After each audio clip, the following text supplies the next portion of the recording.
Amber, welcome to the show. Hey, thanks, Jess. I'm excited because I get to see you in just a couple days in real life in That's right. Seattle. And give real hugs. I know, real hugs and get Yeah, down and dirty and chat all things that's right. business, biceps, and babies. That's right. All the things, all the bees. Relax, everybody. There's not a baby. Okay. Relax. I am excited to talk about it though, because it is your handle. And when Yeah. I teach people about business, I always tell them not to do things like this. So your Instagram handle is biceps after babies. And Yeah. it's a play on words and it's exactly what you did. And it's this journey of which you're going to talk about, hopefully, sort of what it looked like for you after having not one, not two, not three, but four babies, which That's is right. crazy. And your fourth, or technically your first baby, just got her driver's license. I know. Yep. She's 16 now, which is crazy to me. If you come to YouTube and you look at the video, you're going to be confused because Amber, you look like you're 16. Yeah. I started a little bit younger than most. All right. So biceps after babies was started because what? Yeah. Yeah. I mean, so you like mentioned the handle and you mentioned the name. And I always joke that like creativity in terms of naming things has never been my strong suit. Like my signature program is Macros 101. It's like the most boring of all names, right? Like naming things has never been my creative suit, but I feel like biceps after babies was literally like my one creative naming situation. Yeah.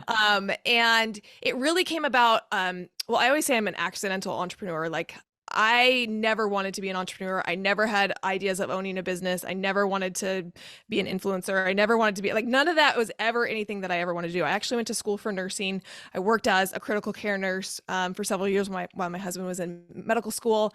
And that was kind of the sciencey route that I thought that I would take. It was secure, it was predictable. And that's kind of things that I thrive in. And so I never thought I would be an entrepreneur, but when my husband went to residency and finished up medical school, I had two babies by that time, and it just wasn't really feasible for me to continue my nursing career. And so I started getting into the fitness industry, just teaching classes because that was something I could do as a mom. I could bring my kids to the gym, they could watch them in the kids' care, and I could teach fitness classes. And I did that for 8 years. And then 2016, January 2016 rolled around, and I'm a big fan of New Year's resolutions. And my New Year's resolution that year was to get abs. This was post 4 babies. I was like, I work out all the time at the gym. Like I should be able to like see a change in my body. And I just really felt like I kind of always just looked the same. Nothing ever really changed. And it was about this time that I had found macro counting and really realized that, yeah, I was doing a lot in the gym, but my nutrition, I wasn't very specific. I wasn't very dialed in with my nutrition. And I realized that if I wanted to take it to the next level, I really needed to add that piece in. And so I found macro counting, and, you know, with my science background and my nursing background and my health background, it made actual sense to me. Yeah. Cutting out carbs never made sense to me. You know, like throwing like a high fat and, you know, no carbs never made sense to me, but this made sense. It made scientific sense. And so I started counting macros just on my own, and it changed my body in like 8 weeks. Like it was wait. The counting didn't change your body. The taking action. the taking action, like actually like doing this and really dialing my nutrition. Like I was floored at how fast my body changed and how fast I was able to see results in my body. Do you remember what sort of the levels were when you started counting? So okay, we got to get into it for a second. So for the listeners, a macro is... Yeah, a macro is either carb, fat, or protein are the 3 macronutrients that people typically are talking about. Macro just means large. Yeah. And so these are the nutrients that your body needs in large amounts. We also need micronutrients, which are like your vitamins and minerals. You need those in small amounts, but you need lots of fat, you need lots of protein, and lots of carbohydrates. And so we measure those in grams, which is a larger measurement than like a milligram.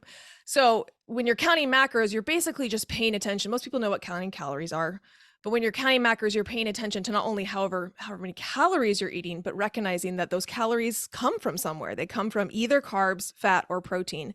And when you can have a balance of all 3, your body is able to perform at its peak and be able to have the energy that it needs to do all the things you're asking for it, while also being able to make sure you're creating a caloric deficit, which then promotes fat loss.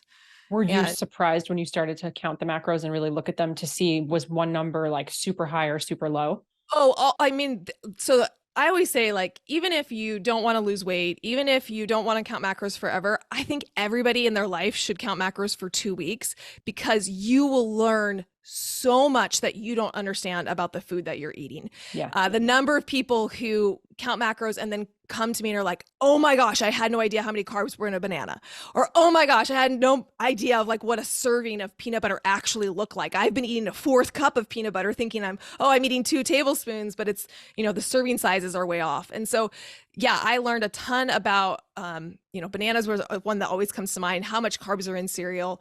Not that these things are bad. And I think that's a really important part of what I teach is like, there's nothing bad about carbs. There's nothing bad about fat. There's nothing bad about like these things aren't good or bad, but our body needs a certain amount of each. It's just like your car needs gas, and it also needs radiator fluid, and it also needs windshield wiper fluid, and they all do different things, and you need all of them. Yeah. You can't just live on, one macro. And so understanding that of like not demonizing food, but realizing that it needs to be done in a balance is eye-opening for a lot of people. And it was for me at the time. Yeah. Like I said, I worked out at the gym a lot. I taught 7-8 classes a week. Did you have to make drastic changes, or was it like just turning the dial slightly? No, it was just slight adjustments, right? Yeah. Slight portion adjustments, slight like, oh gosh, I need to have more protein with this meal, add a little bit more protein. And like I said, it floored me. I was surprised how fast my body responded when I added this last piece of nutrition in. And just like when you read a good book or watch a movie and you love it, you start sharing about it. Yeah. And that was what was happening. I was like, I just want to share what my experience is, because this has been amazing, like amazing for me. And so I was like, I'm going to start an Instagram account and just start sharing what has happened and my experience and what I'm learning. And so I remember sitting in my car, because that's what moms do. We sit in the van waiting for people. I was literally in my van, and I just remember I was just thinking, what should my handle be? What should my handle be? And I had this like stroke of inspiration, and the idea of biceps after babies came to mind. And to me, what it communicated was, I hear from moms so often that they feel like their fittest days are behind them. Yeah. Right. It's like my fittest days were in my 20s before I had kids. And now I've had all these kids, and it's just I throw my hands up in the air. And what I really wanted to communicate is that your fittest days can always be ahead of you. Whether you've had babies or not, your fittest days can be ahead of you, and you can have biceps after babies. You can have abs after babies. You can have a rocking bod after babies. And that's really what I wanted to communicate. And so that was the handle that came to me. And again, this was not a business. Yeah. This was just an Instagram account to share what I was learning. And I started it. I started just sharing authentically whatever I was doing, what was exciting to me. And I started having people come into my DMs and be like, hey, do you coach? Do you help people with this? Yeah. And because I like leaping off cliffs, I'm like, sure, let's do it. That sounds fun. I probably could coach you. Yeah. And literally that's how the business started. And eventually I was like, okay, so this is actually like a thing. Like, I actually like this. This is fun. I'm getting people results. I'm helping people. I'm teaching people, which I love. I guess this is actually a business. And so then Biceps After Babies turned in from just an Instagram account into a full-blown business. Which is incredible. And here we are today, over 100,000 followers on Instagram, over 6,000 women have gone through your programs and seen success and results, and continue to, do the work that you taught them. And now my favorite part, because I'm a business coach, is that now you're mentoring other nutritionists and dietitians and health providers, nurses, trainers to build out their programs. And so you're still doing both, which is so incredible to see. So you get to help people with the actual macros and the nutrition stuff. And then you get to help other business owners, and they're helping more people. So it's this giant ripple effect, and you're everywhere. And for you, I'm like, the handle is great. For my clients, I'm like, use your name, keep your name. Yeah. Yep. And I would totally back up what Jess is saying is like, if I had to go back and like, I knew I was starting a business, I would use my name. Even still, when people run into me, like they never call me Amber. They always are like, Funny. You're Biceps After Babies. I'm like, yes. And my name is Amber. And due to some stalking, I found out that your husband is also Muscles After Med School. He totally is. He's like, that's his like cheeky play on words. That's hilarious. Did you guys meet in CrossFit? No, we actually met in undergrad. I was pre-med at the time. I ended up going into nursing, but we met in undergrad, and he didn't lift at all. Like Oh, he didn't work out at all. He didn't start lifting until he was in fellowship, which was like, I don't know, like 10 years into our marriage. I finally wow. got him into the gym, and he's gotten really into it. So he's been lifting for the last like 10 years. But yeah, he was not a lifter before he met me. Incredible. Were you an athlete growing up? I played sports, Yeah. and then I always like to tell the story of so I had a mom who was a fitness instructor. That's kind of when it was one of the reasons I got into teaching classes, group fitness classes, because that's what I saw my mom doing when I grew up. She taught at the YMCA. She would teach like old school step aerobics and like I remember doing classes with her, and it was something I grew up watching her do. And you have to be 14 years old to go into the weight room at the YMCA. And so I remember like that was like a highlight when I turned 14. My mom took me into the weight room and she like showed me all the dumbbells and showed me the machines and like showed me how to lift weights. And from a very young age, to me, it was normal for a woman to go into the weight room and lift weights because that's what I saw my mom doing. Yeah. And so I never had that like disconnect that I feel like a lot of women have of like, ooh, weights. Ooh, like women don't lift weights. It's going to make you bulky. From a very young age, that was introduced to me. So I started lifting when I was 14 and, did it some over the years and during college, and then, really picked it up after I started having babies and was a stay-at-home mom and Yeah. needed something to do to kind of have the day go through the day and have time away from my kids. I always loved like dropping the kids off. It gave me an hour to like do my thing and pour into my cup so that I could pick my kids up and be a better mom the rest of the day. Yeah, just incredible. I never am one to comment on other people's bodies, but the handle lives up to the real woman. Let me tell you, your biceps are incredible. So Oh. here's the question though. I mean, there's so many questions. You said you grew up not really being afraid of it. And I'm so curious, you were lifting before this sort of aha moment of macros. Mhm. Was the body and were the biceps there before, or did they really start to pop after the macros? Yeah. Yeah. So, I mean, I definitely had built some muscle up until that point, but there was two aspects that really transformed my body. So, my goal was to get abs, and adding that nutritional piece, being able to intentionally lose fat, really was able to strip away and be able to like have a visible six pack. So that nutrition piece was huge. However, I hadn't. When I did that, I realized I hadn't built as much muscle as I thought I had built over the years and years and years in lifting.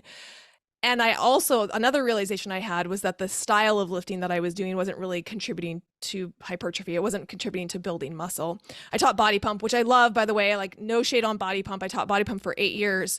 And there's this fallacy that a lot of women have that if you're lifting weights, that means you're building muscle. And it's just not true. You have to lift weights a certain way. Like you have to do certain reps and sets and progressive overload and make sure you're intentionally increasing your weight and doing lower reps. In body pump you'll do 110 reps, right? Yeah.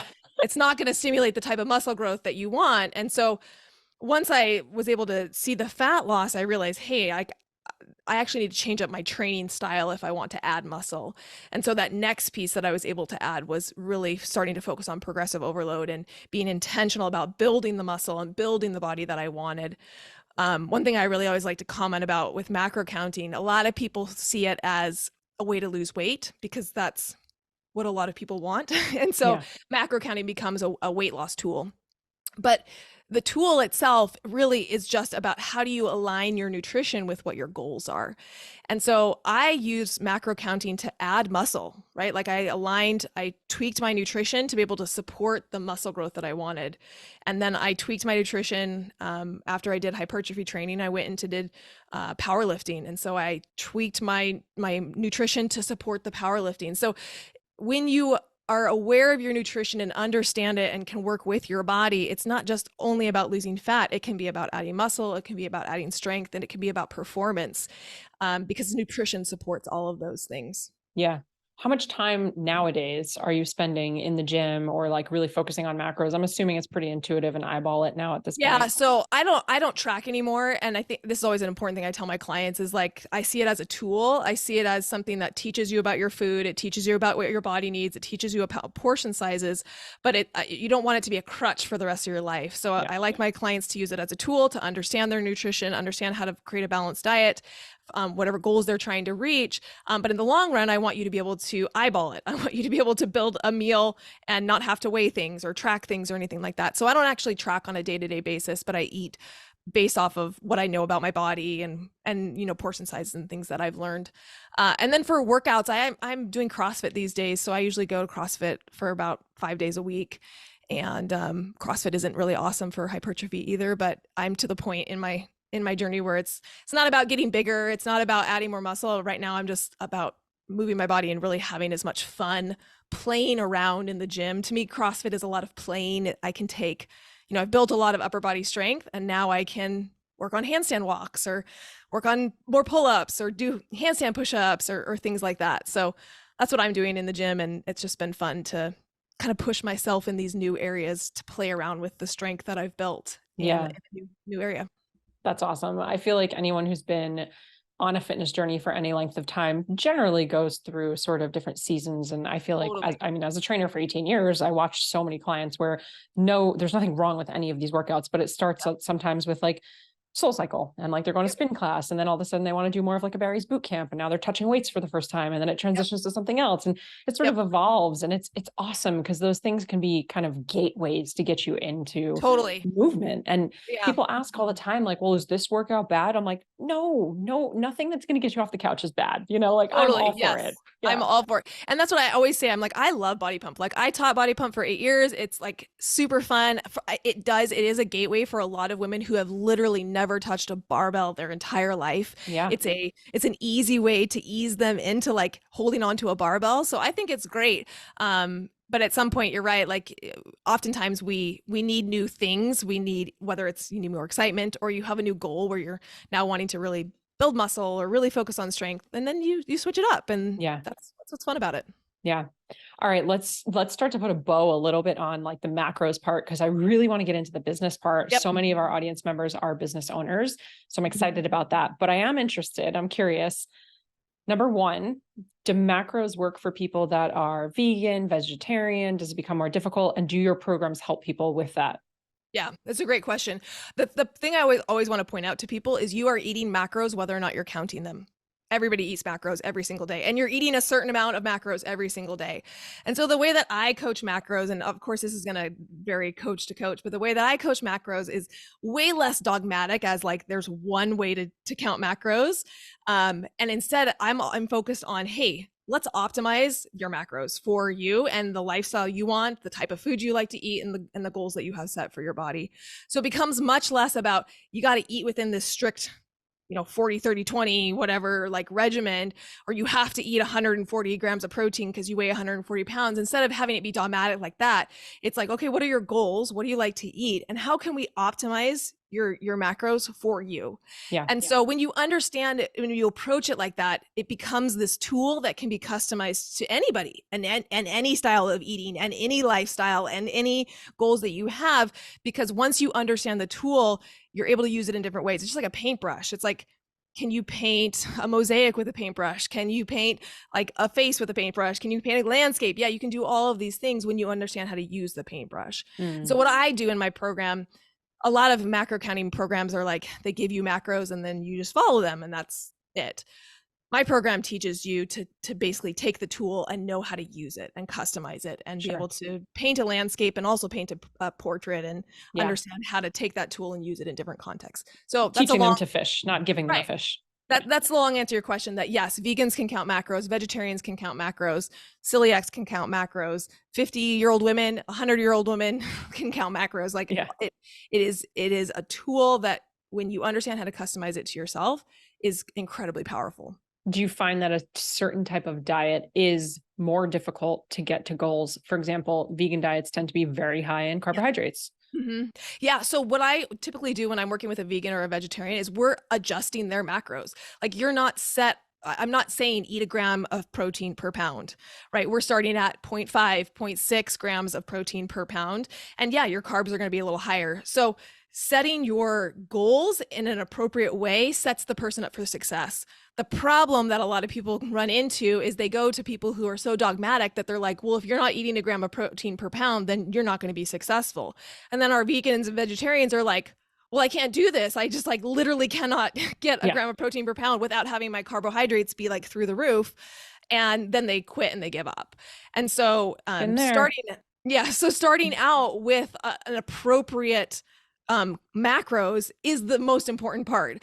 And so if you are a vegan or vegetarian, I really encourage you, like, don't listen to the 1 gram of protein per pound. Like, Yeah. start out 0.5, 0.6. I actually like to have clients just track for a week. How much protein are you eating? Oh, you're eating Right. 50 grams. Cool. Let's have you start at 70. Yeah. Like, Yeah. let's move you in that direction instead of saying, okay, now you need to eat 150 grams of protein. It's Right. just not successful, not sustainable. No, it's the same thing as someone who's never gone to the gym. And then you're like, okay, you have to go 5 times this week. It's like, no, just Yeah. start with one. Just start with a Right. walk outside. It's the compound sort That's of right. habit over and over and over. That's right. I've definitely been there. I mean, I was doing bodybuilding as a vegan, and it was near impossible to get my Yeah. carbs down with my proteins high, and just the sheer amount of food I would have to eat Totally. was also just like really gross. I mean, it was just so much, and heavy Yeah. food, carb heavy food. Okay, one more question on the macros thing. And clearly these are all very personal questions. So thanks for answering them. I just know that they're going to help the audience. Yeah. So there are a lot of people, not to name any people, but there are a lot of people who are a bit triggered when it comes to having to weigh, measure, or count. Someone Yeah. who is disordered eating disorder patterns. Is there something that you can teach or help with, or is it just like they're on their journey and best of luck to them? Because I know for me, I'm like hard no on macros because I just don't want to go down that path of counting, but I also know how beneficial it would be and probably more empowering to actually see the numbers than anything else. So how do you navigate if a client's like, oh no, I can't do that. I can't measure. Yeah. Yeah. Well, I mean, I will never say that anything is right for everybody. Right. And so I think that's the first thing is, people know themselves best. And if you do have a past history of disordered eating, or eating disorder and tracking or weighing is triggering for you, then that is something that needs to be addressed. And maybe it isn't the right time for you. I will say that a lot of the work that I do is on helping people to overcome some of those, the triggers and some of the things that you're thinking about that are holding you back from being able to dive into that. We talk a lot in my program about moving from, I call it becoming the macro scientist, right? Going away from what a lot of people are, which is a macro dieter, which is really strict and rigid and, gets emotional when they look at food or when they go over their macros. They just throw their hands up in the air and then they don't finish tracking the day because, well, they didn't hit their macros anyway, right? That's where a lot of people start with macro counting and really moving into what I call the macro scientist view, where you really are just viewing the numbers as data. There's less emotion tied to the numbers. So when you eat 300 grams of carbs, it's not an emotional experience. You're not beating yourself up. It really just becomes, oh, that's interesting. That's a piece of data and information that's providing me some information about my body. And I'm going to see how that impacts the scale. And being able to detach your worth from all of those numbers is a really important part of the process. And honestly, even if you don't have disordered eating, I have to work through with most women through that attachment that we have to eating too much, the number of calories you're eating, the weight that you see on the scale, those numbers are very triggering for a lot of people. Yeah. We do a lot of internal work of really separating yourself out, moving from a judgment place to that's interesting, that, those numbers and what do they tell me and how can I use that information to move forward?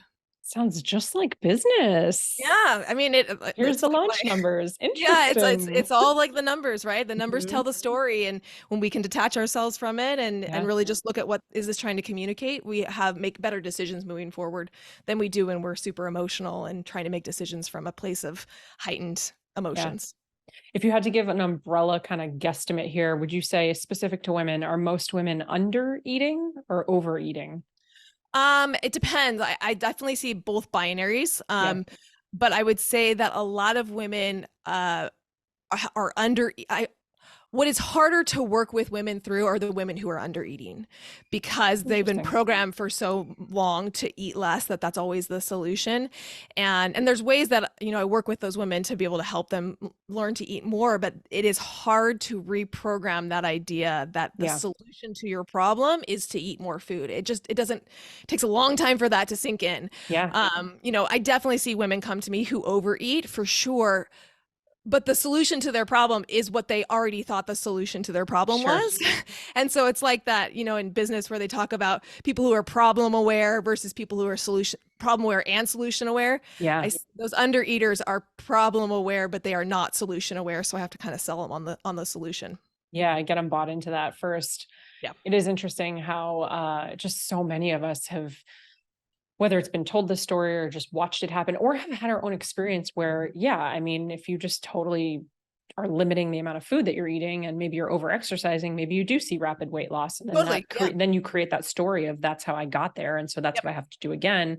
Yep. And there's this like fear to eat more, Yep. which is just such a fun place to be. Yeah. Yep. Yeah. Yeah. I mean, it is a whole mindset shift for a lot of people. The thing that's really important for people to understand who maybe find themselves in that cycle, I think the piece that shifts helps a lot of people understand why this is such a problem, that eating less is not always the solution, is when you understand that our metabolisms are adaptable, it changes the game.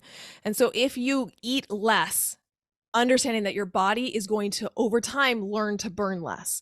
And so then what do? Well, you eat less than that, and then your body adapts to that, and then you eat less than that and your body adapts to that. And at some point this game is going to end. Like we can't keep this game going on forever. So the number of women who come to me who are like, I'm eating 800 calories and I'm not seeing weight loss. And like, it's a lot of women come to me 1,000, 800, 600. I had a woman coming to me eating 600 calories, not seeing weight loss. Is and she, you wonder, is she not even hungry at that point though? Yeah. Oh, total. Like hunger cues are all off. Yep. And I mean, there's a lot of things going on with that. But you wonder, how can you eat 600 calories and not see any weight loss? Well, your body has adapted. And so again, this is where I have to like help people to understand the solution is you've been creating the problem by eating less and less and less. And the solution to the problem is the exact opposite. It's not to eat 1,600 calories right now. Like that's going to create a problem as well. But it is to slowly titrate your calories back up. So if you start at 600, you're eating 700, then you're eating 800, you're eating 900. And we're going to titrate your calories back up because your metabolism is adaptable the other way as well. Just like it adapted down, it can adapt up. So then we have to work through that. But anyway, I say that because people who are listening who are like, I'm in that cycle of like eating less and it's not working. Yeah. What I'm telling you is that there is a solution, but it is opposite of what you think it is. Yeah. Well, that was my next question, sort of like, what is the scientific breakdown? Because I know you love the science, that's your background. So would you say that really is sort of the scientific breakdown of how it all works? Mm-hmm. Yeah. We call it a reverse diet. It's a reverse of a diet, right? You're going up in calories instead of down in calories. And simply what you're doing from a scientific standpoint is you are giving your body more calories and it is learning to burn more calories. It's just like a fire. You take fuel away from the fire burns lower. You put more fuel on the fire is going to burn hotter.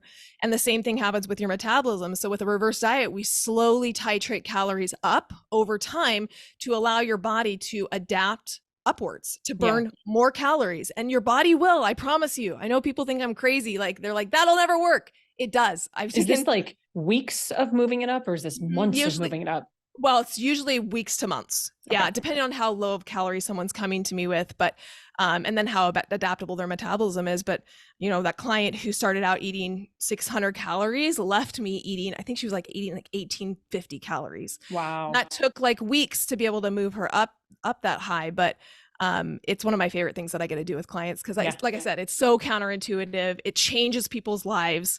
And it really helps them to like fuel their body in a way that they've never fueled it before.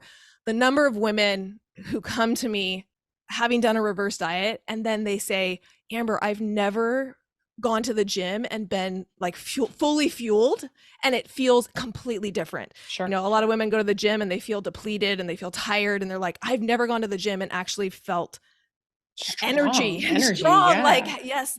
Like I love hearing that from women. It just is, it changes their lives. Yeah. There's just such you feel solid. Like there's just a foundation there that is, you can't replicate without, having that.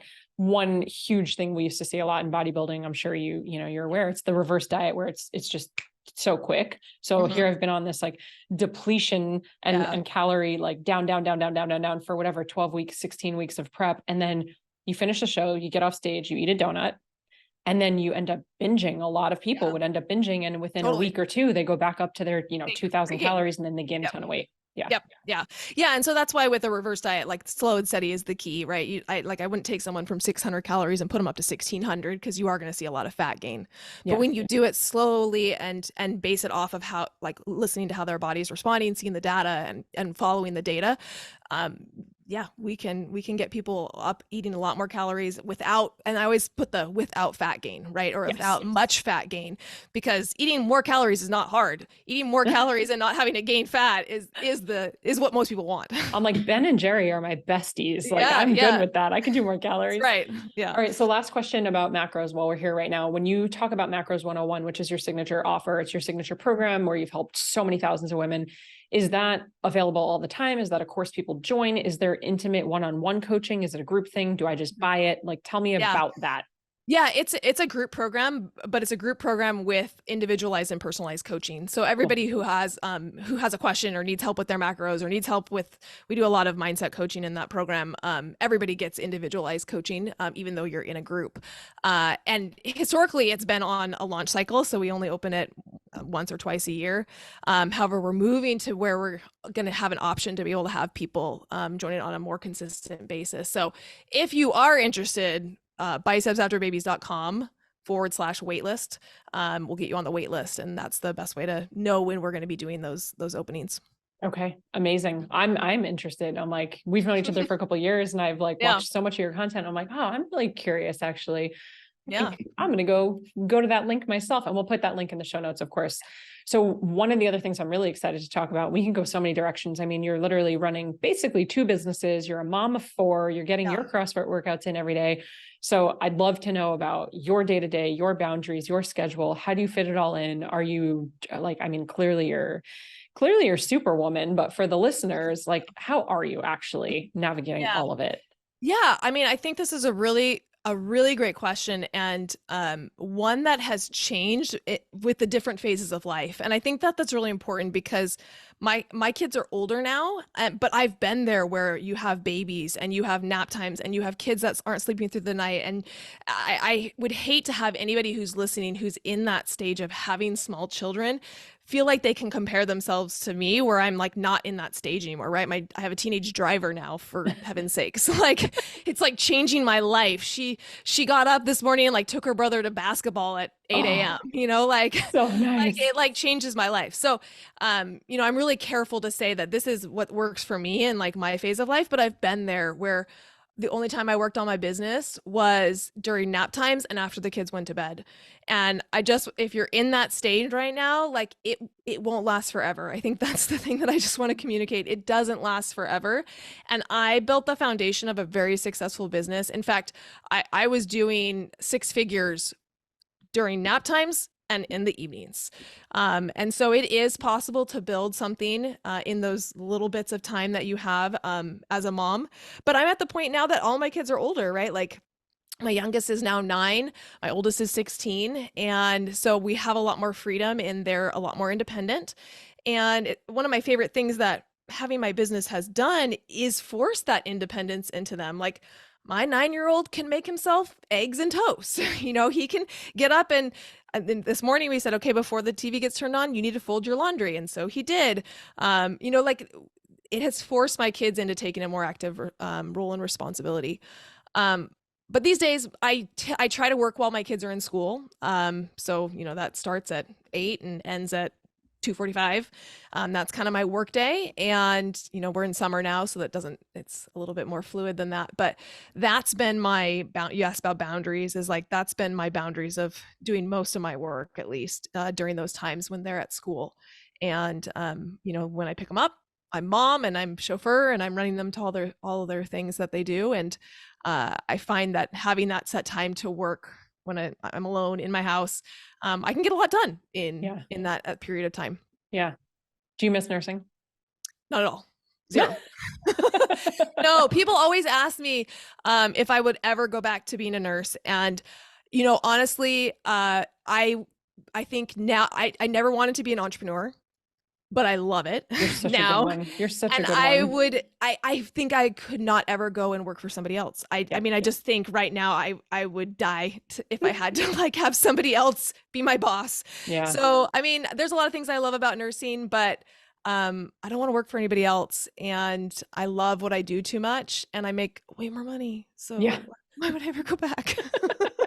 Yeah, it's a different type of freedom, and it's beyond. People are always like, oh, the financial freedom, and that is obviously a huge part of it. And the financial freedom can also then bleed into giving you more time freedom because you can Sure. outsource things and whatever. And so it's just, Mike and I talk about it all the time. I'm like, just the sheer ability to go for a walk with the dog at 2 o'clock on a Tuesday, but like consistently every day. Sorry, every day Yeah. we do it, together. And it's just like, I can't imagine trading that back in for anything, really. Well, and I mean, I'm a mom, so the number of times that like the school has called and I Oh have a yeah. sick kid and I have to go pick them up, or the number of times that a kid has forgotten a notebook that I can bring to them, or the number of times that it's like, oh gosh, we have an early dismissal day. Like, I just can't even imagine trying to work a schedule around all of the needs that my kids have on a regular basis that are unpredictable. Yeah. And I love that I get to drop them off at school. I love that I get to pick them up from school, and that I can go and read to their class, or I can go to field trips, and being able to be in control of my schedule as a working mom. I mean, like I said, I can't imagine going back to nursing and having to do a 12-hour shift and Yeah. just miss the whole day. Yeah. One of the things that I admire most about you, there are a lot of things, is just how kind of calm, cool, and collected you are. We joke, we're in the same mastermind. We have been for 3 years, and we joke all the time that you're like the encyclopedia to everything. Amber knows where everything is. If anyone needs anything, Amber knows where it is, just amongst all the other things that you're doing. But you also, maybe this is just my opinion of you from the outside, you seem to keep such a cool, calm, and collected sort of central nervous system is at bay. You don't seem to get ruffled really easily. And I know as an entrepreneur, there are many times that we have to put out lots of fires that we were not anticipating. You're managing a team. You've scaled your team over the years. You've got thousands of clients. You've got many different types of programs. How is it that you just, or is it a facade? If it's a facade, that's totally fine. How are you sort of keeping your mindset just, and your like emotional intelligence just so neutral? Yeah. I mean, it's a lot of like the same science-y, data-driven, logical aspect of my brain that I tend to default to. And I mean, that's really how I run my life. So a funny example. So we're in the same mastermind, and in 2020 we had a personality. Wait, you were there in 2020, right? Right. With what's his name came to do Alex. Yeah. So he came, and I have this very clear memory because he was talking about different personalities, and he was like splitting us into different seasons. And I remember I asked a question or something, and he like kind of singled me out, and he's like, yeah, your type is really linear in thinking. They really like a good ABCD. They can take big concepts and they break them down into like a step by step. And I remember that I was like, yeah, you're right. But like, I mean, everybody does that. Like, that's not really that hard. And I remember that the room like erupted. Yeah. The room was like, oh my gosh, that is not true. That is like, that is not the way that we think. And I really, for the first time, had this realization, oh gosh, this is a superpower. Like, I didn't realize that was something that I was really good at, that not everybody was really good at. So to answer your question, I am very logical. I am very data driven. And that is part of my superpower. And it's something that I've been able to incorporate into my program that makes it so unique and different from so many other programs. So I do stay pretty calm, cool, and collected. I also think I always joke with my team, and I always tell them, like, nothing that we do is life or death. Like, literally nothing. Nobody is going to die if we don't respond to an email. Like, it's nothing, literally nothing we do. And I always joke with my husband, because he's a surgeon. Yeah. I come from the world of nursing, and like literally things that we would do were life and death. Like, yeah, I mean, we're talking life and death. And in those situations, like, okay, it has more weight, but nothing we do is life or death. And so whether we lose money, or, an employee is a pain in the butt, or a client's mad at us, or someone's posting something on Instagram about it, no one's dying. Like, we can get through this. And so I remind them of that a lot. And I think that helps to just put things in perspective, that it may seem like the world is falling down, but nobody's dying. We're going to make through it. Yeah. It's such a simple little reset, but it's a really great reminder. And also, as entrepreneurs, if we don't have fires and problems, then we don't have jobs. Oh gosh. Yeah. And I don't want you to hear that and say like, oh, there must be no fires. We have fires all the time. Yeah. All the time. All the time. But getting worked up about them isn't going to help me solve them either. So Yeah. Yeah. Something else that I think is really cool. So I come more from the world of high ticket. I came up through, I did $79 ebooks and $79 a month one-on-one training, which is crazy when I think back to that. So I did all of that, and I did the low ticket stuff, and it didn't really move the needle much for me, but also I had no idea what I was doing. That's when I was a full-time teacher and I hadn't really done any business courses yet. But when I really stepped into, when I exploded my business, it was through changing it up and going more high touch point, high ticket group coaching programs. So that's the world that I came up through, and a lot of my mentors and a lot of my clients. And so we all do this, right? The meat and potatoes of your business is super low ticket relative, and it's massive volume. And you do these challenge launches, which is so cool. Because again, in my world, I did a challenge, I think once in the business world, hated it. I did it a lot in the fitness world, but again, to those low ticket things, and it wasn't really converting for me. It's me. I'm the problem though. It's me, like I had no idea what I was doing. My messaging was off and all of that. But you have a very successful business off of a seemingly low ticket item at volume. Was it always the plan to go that way? I know, because we've talked about it, you actually were higher ticket at one point and then you dropped it. Can you kind of take us through that journey? Because we have the majority of our audience is health and fitness coaches. Yeah. So they're drooling to hear what's going on. Right. I mean, I think this is such a good conversation, because I think it's really easy when we get into business and we follow mentors who are trying to sell us something, that the whole way we sell people on things is like, this is the one right and only way to do things. And recognizing that that's fine and great, but that there are really a lot of ways to be successful, I think has opened up my mind to be like, okay, there's not just one way to be successful. It doesn't mean low ticket is the right thing to do. It doesn't mean high ticket is the right thing to do. I can find successful people in both spheres. So then we can start asking better questions about what aligns with me, what aligns with my audience, how do I want to structure my business, what kind of offer do I want to offer, right? Those are better questions than is low ticket the right, or is high ticket the right thing for me. So yeah, I started out with one-to-one coaching, as I think most coaches should start with one-to-one coaching. If I'm being honest, before you move to group, I think you learn a lot about yourself and about how you help clients through that. So I started out with one-on-one coaching, and I hired my first business coach. And I remember like the first thing that she pushed me to do was to double my prices. So I did. And then like a couple of months later, she's like, okay, double them again. I was like, okay. So I like doubled them again, like 2 more times. Like, I think I ended up like 4 or 6xing like where my prices were. And the more we did it, it made me uncomfortable, which is normal. Like, it's normal to feel uncomfortable to do something, but like it got to the point where it was like, it felt out of alignment. Right. And that's a hard line sometimes to figure out. Is it uncomfortable because I'm growing and I'm just being pushed into an area of growth? Or am I being pushed out of alignment?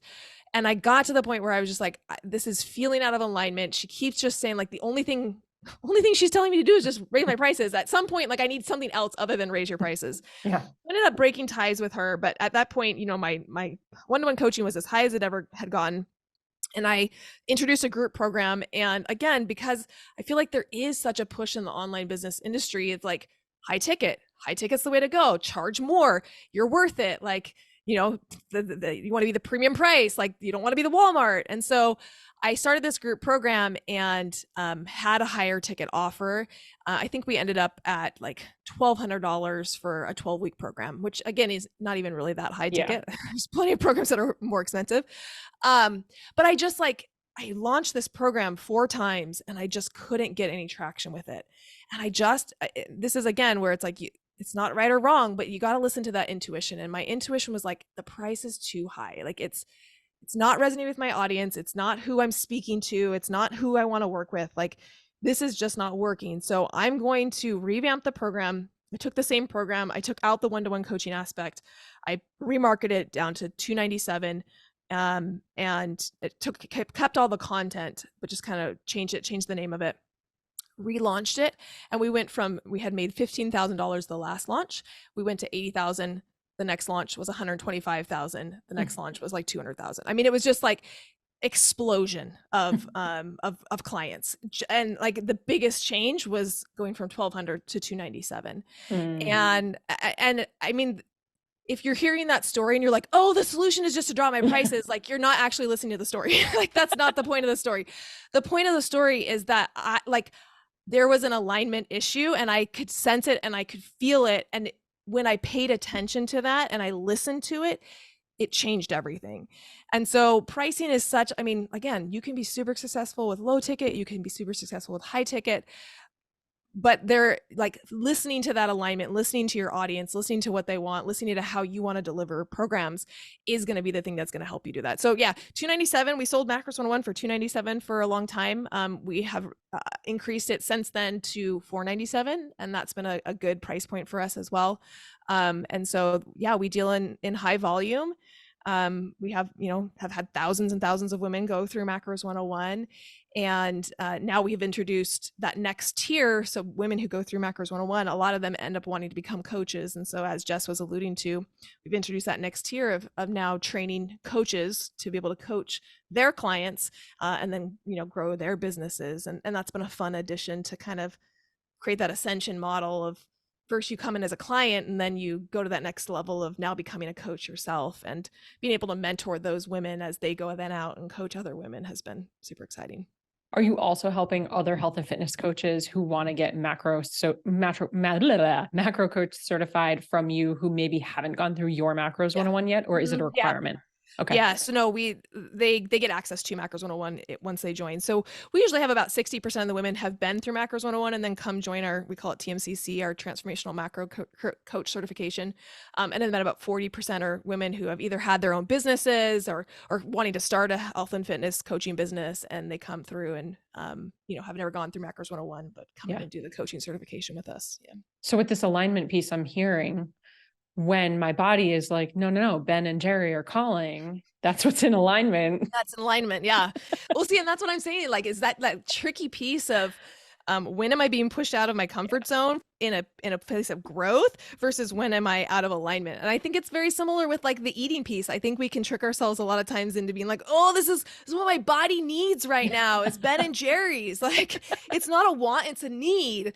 And being able to suss that out of like finding that balance can feel hard, whether it's nutrition or in business. Sorry, Ben and Jerry. I don't think there's ever a need for your 70 grams of sugar and like. That's right. Yeah. Is there anything that you do to help yourself discern between when is it out of alignment, or is this growth or is this uncomfortable because it's growth and it's uncertain and I haven't been here yet? Yeah. Are there like questions to ask yourself? I think one of the biggest things for me has been practice. I think practicing pushing yourself out of your comfort zone allows you to feel what that feels like. And I think a lot of, especially new entrepreneurs, have literally never done that, or they've done it to such a slight extent that they don't really know what that discomfort feels like. So if you are a newer entrepreneur hearing this, great question to ask yourself is like, when was the last time I really felt uncomfortable doing something? And if the answer is like not in the last month, you probably need to like push yourself a little bit more.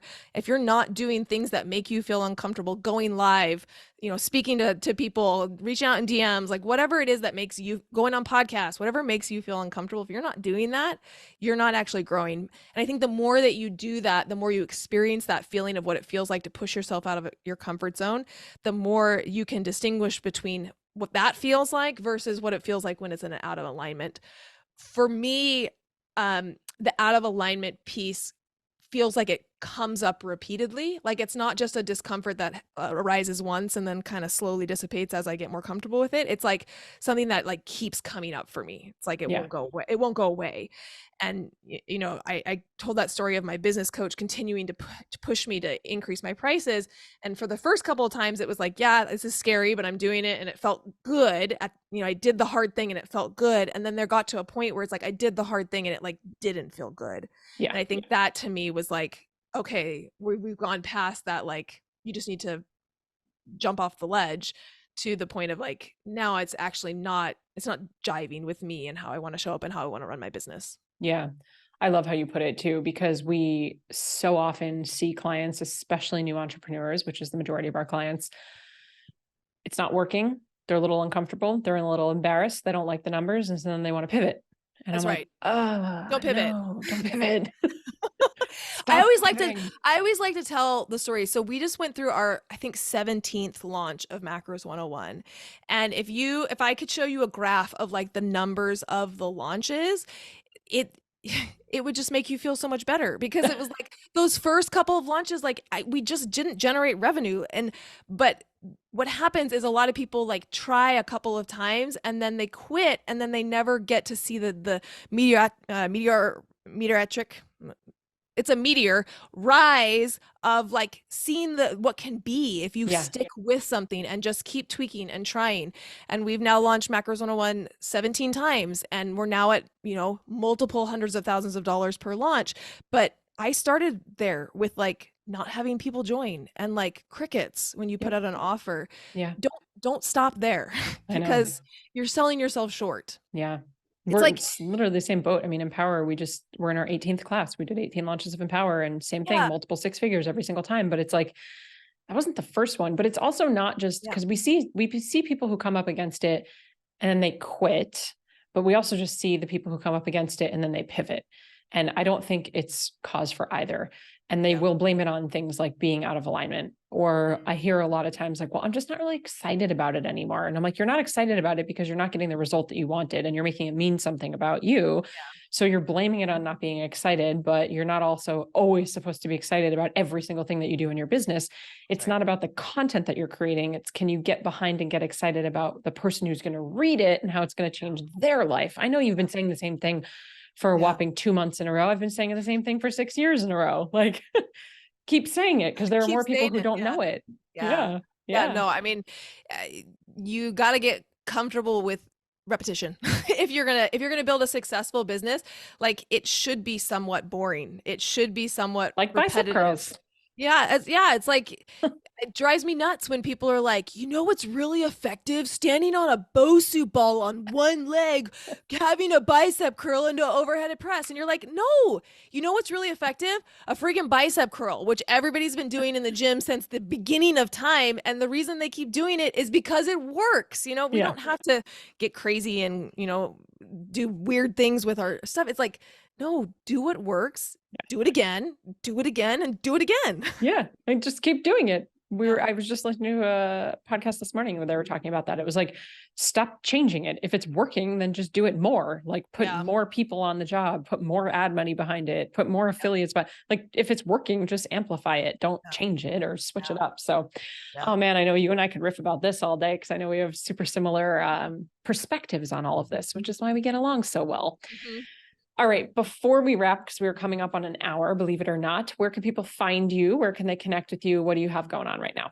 Yeah. So if you want to come connect with me, Biceps After Babies on every platform that has anything, because nobody else has that name. So I can get Biceps After Babies on any platform that I want.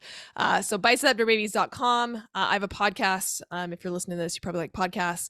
So if you do want more of like the macro stuff, we definitely come over to Biceps After Babies Radio. I have lots of health and fitness content on there. If you are a coach and you are curious about coaching and learning how to coach from a deeper, more transformational level, which is what I teach my coaches how to do, in addition to learning how to use macros as a tool in their own coaching businesses, I have a secret private podcast with 5 episodes just for coaches. And you can listen to that. Yeah, you can listen to that at bicepsafterbabies.com/secret. And you can opt into that. And like I said, we have 5 episodes that are just specifically for people who are health and fitness coaches that want to learn a little bit about how they can get better, more long-term transformation for their clients. Because I think most people who I see in the health and fitness world, like we want to create a transformation, but we want that transformation to stick. Like, we don't want that client in 3 months from now to lose all the results. And you have to approach coaching differently if you want that to be the case. I love it. We'll link everything in the show notes, and with your handle, biceps after babies. No period at the end. Although I also have Biceps After Babies. I just got that URL. Like, I just got the handle just so nobody else could take it. So I love it. Are you ready for some rapid fire? Yeah, absolutely. Okay. If you were to give a TED talk on nothing you're known for, no macros, no health coaching, no fitness, no business, no launching, what would you talk about? Being a doctor's wife, and like interesting. that pathway of getting through. I mean, I met my husband, I said, in undergraduate. So I married him 4 months before he took the MCAT. And it was 17 years of training that he's gone through to get to where he's at. And I was there for every step of the way. And I could tell you lots of stories and teach you lots of things about that experience and how to get through it and thrive on the other side of it. 17 years? Yeah, it's a long time. Yeah. Wow. What kind of surgeon is he? He does, it's called urogynecology. It is a subspecialty of OBGYN, where he specifically does female pelvic reconstructive surgery. So Wow. anything that's in the pelvis of a female, he will go in and surgically repair any pelvic prolapses, any, anything that's in the pelvis is his jam. Wild. Yeah. What's one habit that has completely changed your life? And you cannot say macro counting. Oh man. Okay. What's one habit that has completely changed my life? I mean, I think I would say, and this is this is something that like I'm not super proud of, because I think I probably have taken it a little bit too far, but it has done a lot for me. And that is like, I'm always listening to something. Like I'm always listening to some educational material. And I think I probably should listen less and probably have more white space. But like if I'm cooking dinner, I'm listening to a podcast. If I'm driving, I'm listening to a podcast. And if I'm showering, I'm listening to something. And again, I think there's a balance there, and I probably am too far to one side, but that really has changed my life because I am always learning. You joked earlier that like I'm like the BBD Encyclopedia. like Yeah. encyclopedia. The reason is because I knew zero about marketing and business when I started a business. Like I always joke, I never listened to Amy Porterfield's Online Marketing Made Easy podcast because I didn't even know I needed to market. I didn't even know what like marketing was. So I was like, I don't need that. Why do I need that? Like that's how fresh I was to business. So I had a lot of learning to do to feel like I even caught up to like some people who have been running a business. And so podcasts and books and courses, I had to immerse myself in that to figure out what the heck I was doing, because I'm coming from this field of nursing that has nothing to do with business and entrepreneurship. So Yeah. I mean, I think that's one of the reasons that I have like literally consumed everything that James, our mentor, has put out, because I need to. Like I didn't know anything coming into Well, this. you know a lot, my friend. Now I know a lot. You know a lot. You definitely do. What are some of your top, what would you say their top like one or two podcasts are right now that you like listening to? Okay, well, these are not business related. Is that okay? Yes, please. Okay. That's what I want. Give me the dirt. I just listened to, so The Retrievals is a brand new podcast by the same people who did Serial. Did you listen to Serial? I did not. Oh my gosh. Okay. I feel so judged. Okay, stop right now. If you have not listened to the first season of Serial, it's Serial as in like Serial, not like the cereal you eat. Serial, the first season of Serial, like that's like the first podcast I ever listened to back in like 2016 or 2017. It's fascinating. It's like a murder mysteries case. Anyway, you have like so much. You have a trip coming up. You guys should listen to Serial on your trip. Okay. Anyway, so Serial, it's the same people who did Serial, but it's about a Yale clinic that does infertility treatments, and they had a nurse who was siphoning off fentanyl and replacing it with saline, and then they were giving that saline to patients, and so they were going through these egg retrieval processes without any pain medicine. Oh my god. It's a fascinating like going through talking to the women and the nurse and like the whole thing. Anyway, it's literally being released right now. So if you haven't listened to Retrievals yet, that's a good one. And then the second one is called Scamanda. It's about a woman named Amanda who faked cancer for like 7 years and like brought in hundreds of thousands of dollars and ended up getting indicted and put into prison for scamming all these people, like of faking cancer. So wow. Anyway. Admittedly, I've never listened to a podcast that is not like business, personal development, or an interview. I've actually never listened to anything else. Well, you got some good listening coming up. You're gonna have Serial, you're gonna have Retrievals, and you're gonna have Scamanda. All right. On your drive to do. I have work to do. You guys have a lot of driving to do. So we do. All right. Final two questions are $50,000 question. If I were to give you $50,000 that you had to invest in the business or on the business tomorrow, you can split it up or do one lump sum. How would you use it? Well, we are hosting our first live event the end of this year. And so I would put it towards that. I would Amazing. like Where's it happening? In SoCal, where I live. So Okay. yeah, we wanted to do it in 2020. Actually, we had our first live event planned October of 2020, and then, the world fell apart. Yeah. And so we're finally doing it. We actually just announced the dates to our coaches, and I'm very excited about it. So yeah, I would take the $50,000 and we would put it into making it even better. Cool. Awesome event. I'm excited to watch it. All right. Our final question. We name the company Digital Business Evolution because we believe that you are always evolving and growing, and your business is a reflection of that evolution that you go through. So what is your next business or personal evolution? Oh, I feel like I'm going through it right now of, we've built Macros 101 up so successfully to, generate a lot of revenue and help a lot of people. And, this year has been a little bit of saying, hey, we built this really great thing. And I want to build this other really great thing. And so I feel like I'm making that, and we're not pivoting, we're adding, right? But we're adding a new thing. And so I'm really going through an up-leveling personally of how do I, instead of coaching clients who are consumers, how am I coaching business owners and coaches? And it's a different challenge. And it's been fun to go through the marketing again, like creating new marketing, creating new messaging, creating new coursework, new content. And that's been the next evolution. So we really see this like coaching arm of our business of training new coaches. And like you said, being able to, I had this realization, if I really want to make a difference, I can only coach so many clients. And so in order to really create that big ripple effect and get this out to more people, training new coaches and sending them out into the world is the way to be able to do that. So I love it. That's the next evolution. Amazing. We're here for it. Amber, I appreciate you so much. I adore you. I can't wait to hug you next week in person. Yes. Friends, if you love this episode, if you want to check anything out that Amber has, you want to take a screenshot and share it on social, tell us some of your biggest takeaways. It's the best way to give back to Amber and all of her brilliance. Tag her at biceps.after.babies. And tag me at I am Jessica DeRose. We would love to hear from you. And as always, friends, cheers to your evolution. Thank you so much for tuning in. If you loved this episode, I invite you to be a part of our ripple effect and share it with a friend. And please, if you feel called, take 30 seconds to leave a 5-star review, and I'll be forever grateful. Until next time, cheers to your evolution.